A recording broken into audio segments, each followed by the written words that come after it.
Hello, my name is Adelaide from FireFly Farms, Creamery and Market, and I would like to introduce to you our selection for June's Wine and Cheese of the Month.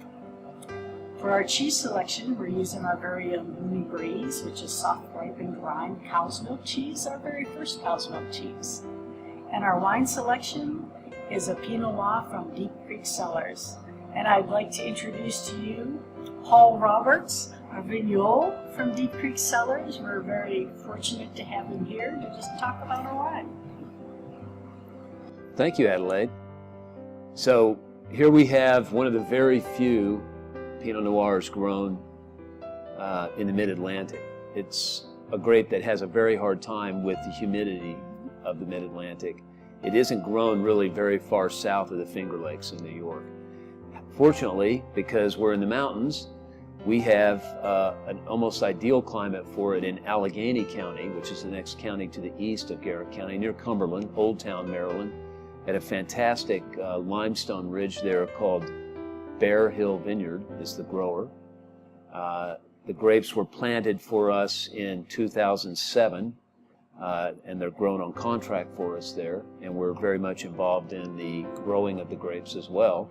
So although we don't own the grapes are grown only for us, and as a consequence we're able to produce this very Burgundian style of Pinot Noir that benefits from our cool evenings here in the mountains with hot days, and it makes a very distinctive flavored wine. Deep Creek Cellars is located north of Friendsville, Maryland, which is about 25 minutes from FireFly here. We've been there since 1996. We're the only winery in the county, and actually the only one within 2 hours of the county. We have about 1,000 vines there at the vineyard, planted in 1996, and we also rely on 4 other growers around the state to produce grapes on contract for us. So this Pinot Noir has all of these, cheers.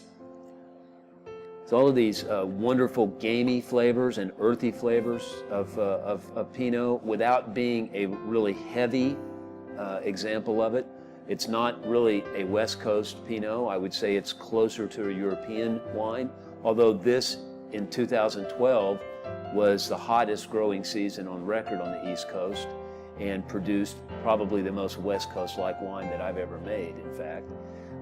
But in general, the wine has a medium body, has a kind of classic Pinot Noir aromas of damp earth and forest floor, and kind of these gamey notes with this continuing wave of red fruits and even some dark fruit flavors and aromas on the finish especially. I find it is a lovely match to our Bloomy Breeze, our very first cow's milk cheese. It's a great combo, it really is.